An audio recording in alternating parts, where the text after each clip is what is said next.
so f of x is x squared. So you have g of x squared. Sorry, f of x isn't x squared, is it? That was the last one. G of x was x squared. So it's g of 2x minus 3. That's what f of x was. So I just replaced the inside with what it was equal to, the 2x minus 3. Good so far?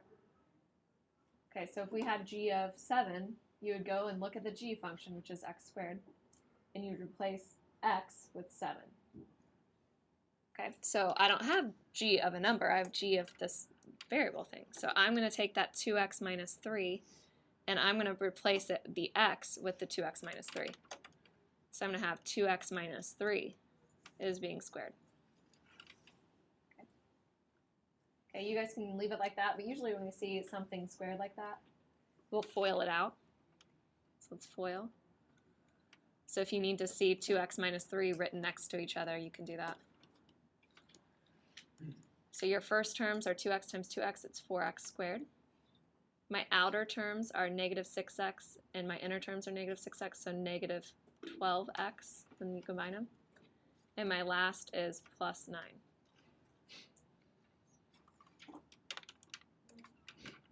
It's bothering me. Okay, so that would be your final answer. So f of g of x isn't the same as g of f of x. Okay, how about f of g of negative 1? So again, we're going to work from the inside and work our way outwards.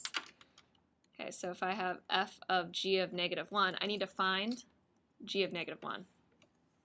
So you can always do it off to the side if you want. If you can't do it in your head. So g of negative 1, your g function is x squared. So I'm going to plug negative 1 in for x squared. So I get 1. So that's telling me that g of negative 1 is 1. So replace that inside part with 1. So now I'm really just finding f of 1. So f of 1 is 2 times 1 minus 3. So you get negative 1 out. Okay, make sense? Okay, go ahead and try D and E. So try D and E, see if you can get those.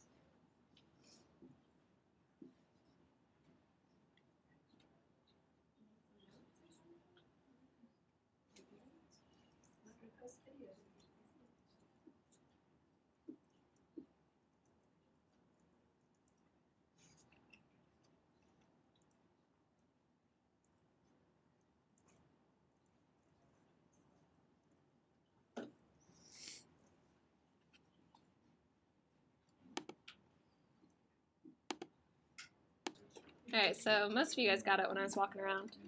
So I'll still run through it. So if I have g of f of 2, so that's what that's saying. It's g of, you can find f of 2 off to the side if you need to.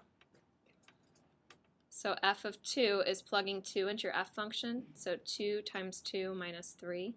So it's 4 minus 3, which is 1. So since that's what f of 2 is, just replace it. So I have g of 1. So g of 1 is plugging 1 into the g function, so 1 is being squared, which is just 1. So I think I saw that on every days I checked.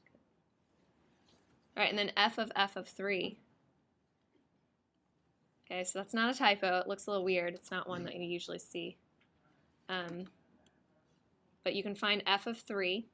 So again, if you need to do it off to the side, go ahead and do it off to the side. If you can do it in your head, it's fine. F of 3 is 2 times 3 minus 3, so it's 6 minus 3, which is 3. So the f of 3 in the middle is replaced with just plain 3, so we're asked to find f of 3 again. So that's just 3. So that one's cool because if you had found f of, you know, if you just had a whole bunch of them, f of 3, that actually equals 3. So just keep, it's called an iterating function, it just keeps repeating itself. But that doesn't happen for all numbers. And it doesn't like f of f doesn't always cancel each other out like that. It doesn't work like that. Okay, so the last one says, given f of x equals x squared minus 1 and g of x equals x over 1 minus x, write each composition of functions. So when I ask you for each composition of functions, I want f of g of x and I want g of f of x. So those are the two I want. Okay, so let's find f of g of x.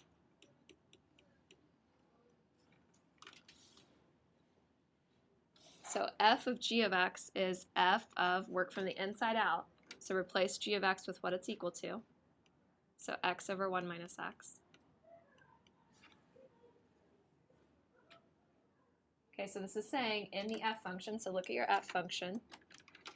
Everywhere you had an x before, you're now going to replace it with x minus, or x over 1 minus x. So I'm going to have, instead of x being squared there, I'm going to have x over 1 minus x squared minus 1. Okay, you can leave your answer like that, so I'll accept that. Okay, how about g of f of x? Okay, so g of f of x was the x squared minus 1.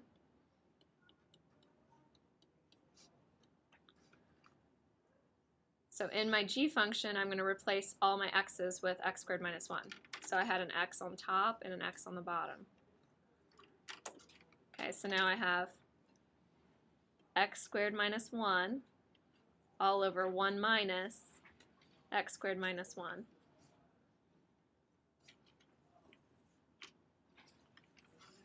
Okay, so that's x squared minus 1 all over 1 minus x squared plus 1. So distribute your negative.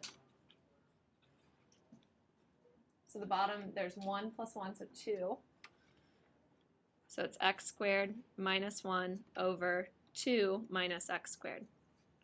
Okay, and that's as far as it goes.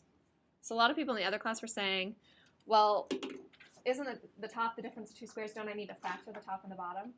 Yeah, the top factors. It factors in x plus 1 times x minus 1. But you guys see the bottom isn't the difference of two squares? Like 2 isn't a perfect square. If it was 4 minus x squared, it'd be 2 plus x or 2 minus x.